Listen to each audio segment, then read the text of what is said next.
여러분, 오늘 우리가 함께 뛰어들 심층 탐구의 출처는 평범한 뉴스 기사나 범죄 다큐멘터리 대본이 아닙니다.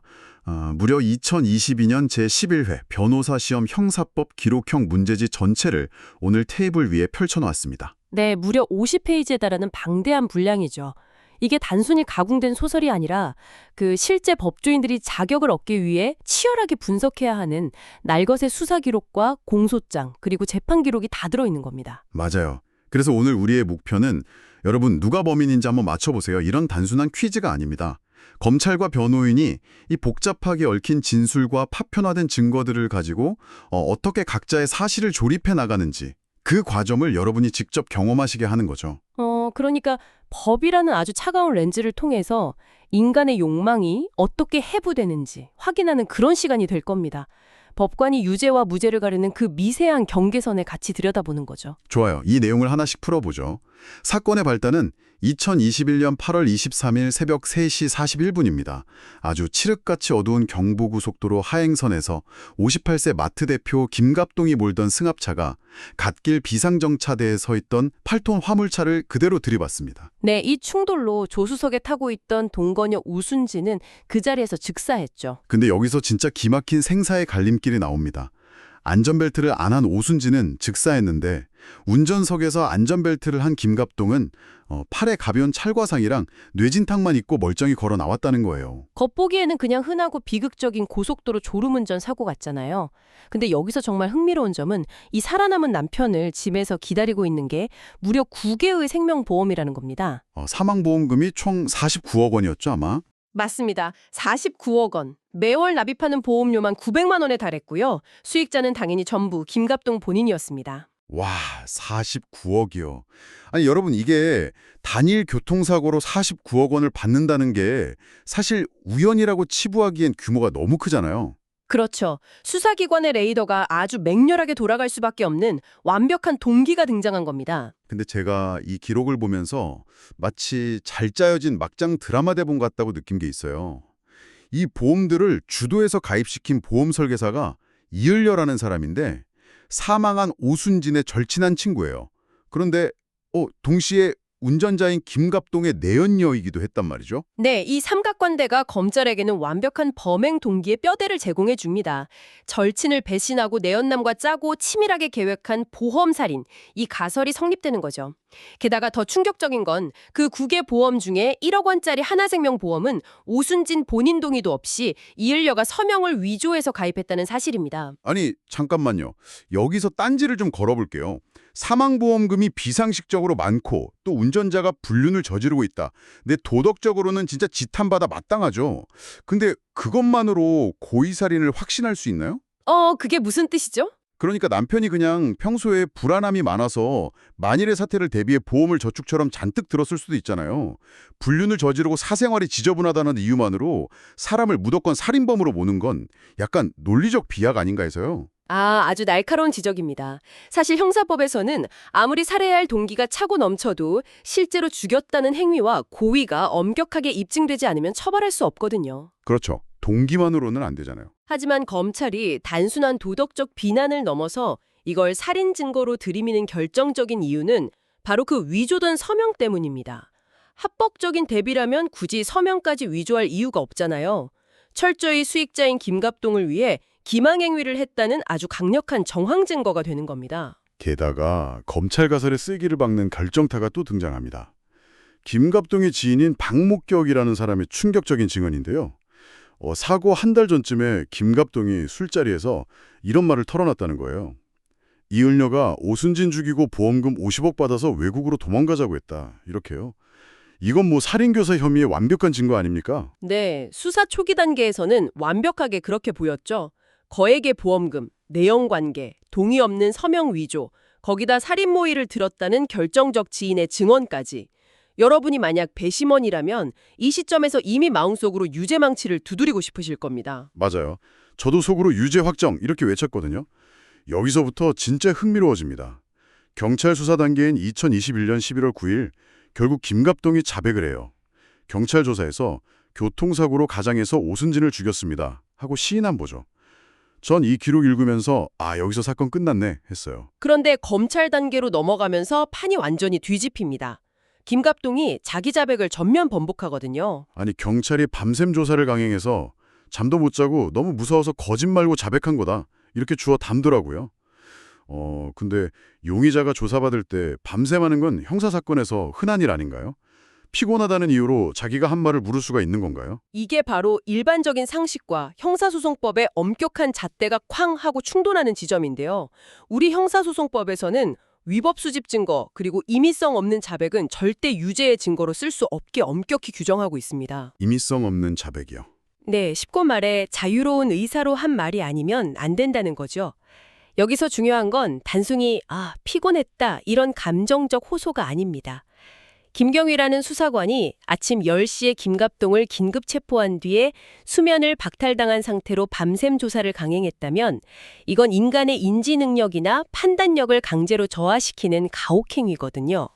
그러니까 뇌가 정상적으로 작동하지 않는 몽롱한 상태로 몰아넣고 받아낸 진술은 진실성을 담보할 수 없다는 거군요. 정확합니다.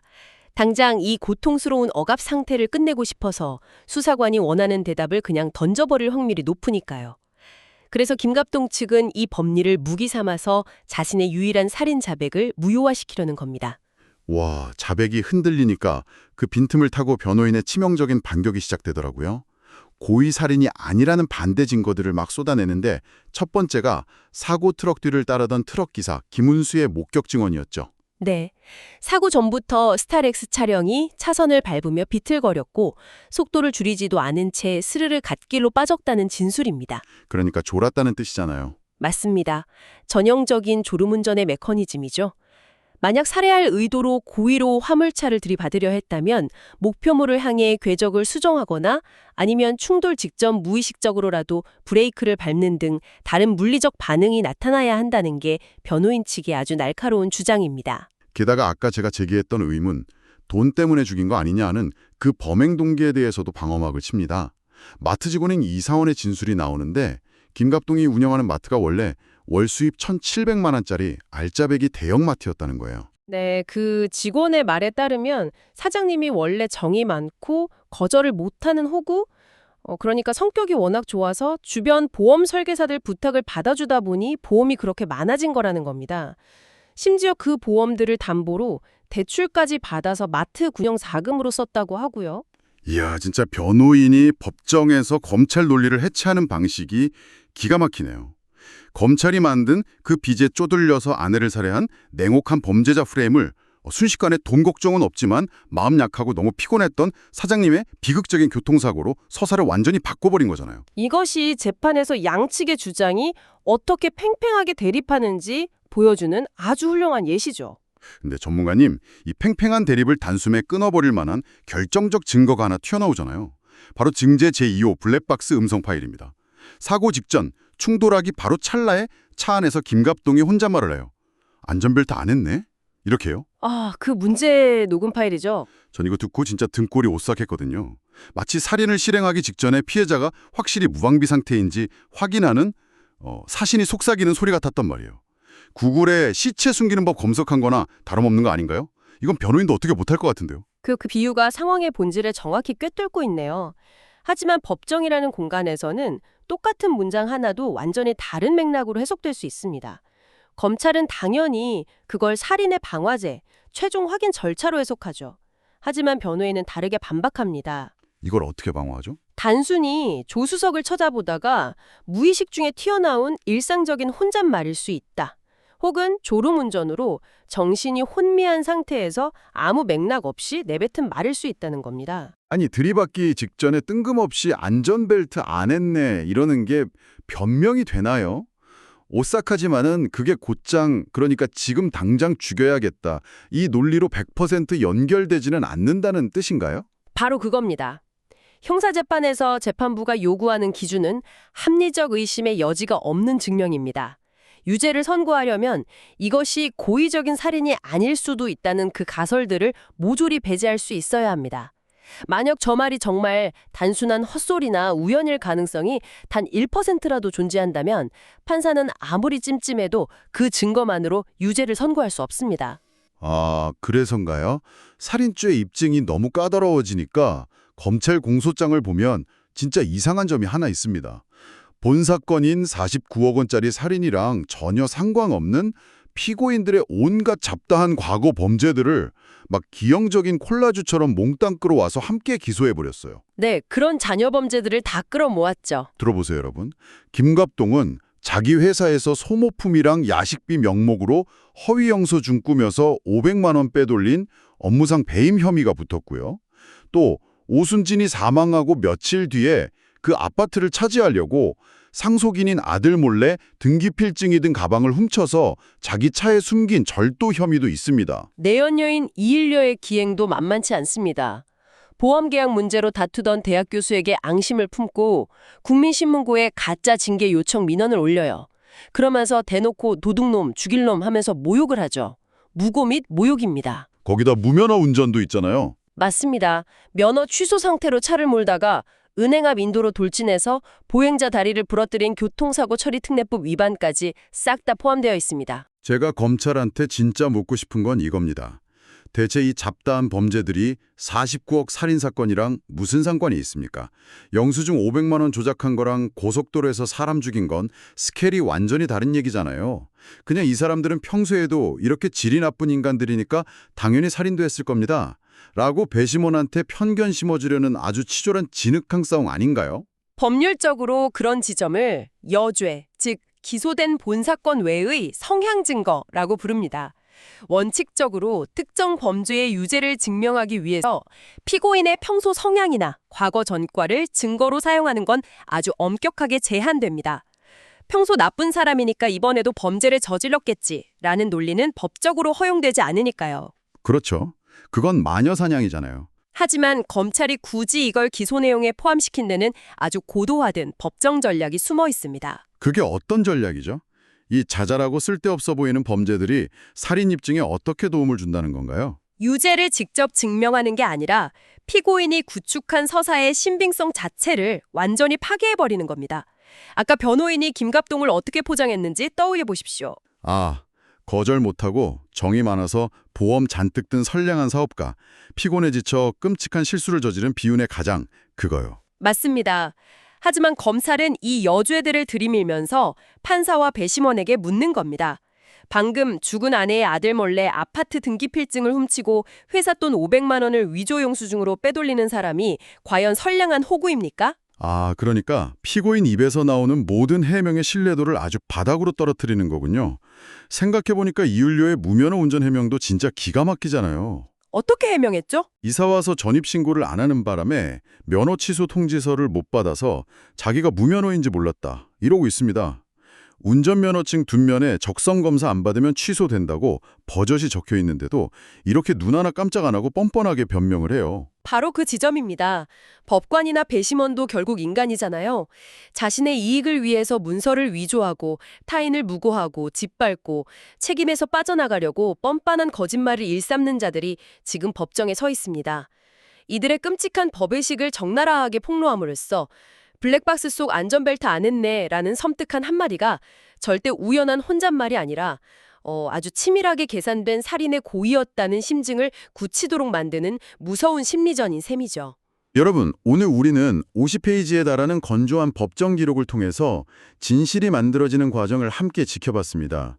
현실의 재판은 선과 악이 명확하게 나뉘고 매력적인 탐정이 등장해서 미스터리를 단숨에 풀어내는 한편의 영화가 절대 아니었습니다. 네, 오히려 끝없는 이기적인 거짓말과 변명, 법의 맹점을 파고드는 방어 논리, 그리고 수면 박탈석에서 쓰인 밤샘 조서 한 장과 블랙박스 속 혼잣말 한 줄, 이런 파편화된 증거들을 치열하게 조립해 나가는 아주 지루하고 건조한 전쟁터에 가깝습니다. 이 치열한 전쟁터에서 49억 원의 보험금과 치명적인 순각관계, 그리고 그것을 부인하는 1,700만 원의 월수입과 너무 피곤했던 밤샘 수사, 블랙박스의 소름 돋는 음성 파일과 그들의 민낯을 보여주는 잡다한 여죄들까지, 이 모든 복잡한 퍼즐 조각들을 손에 준 여러분이라면 이들을 고의살인죄로 단죄하시겠습니까?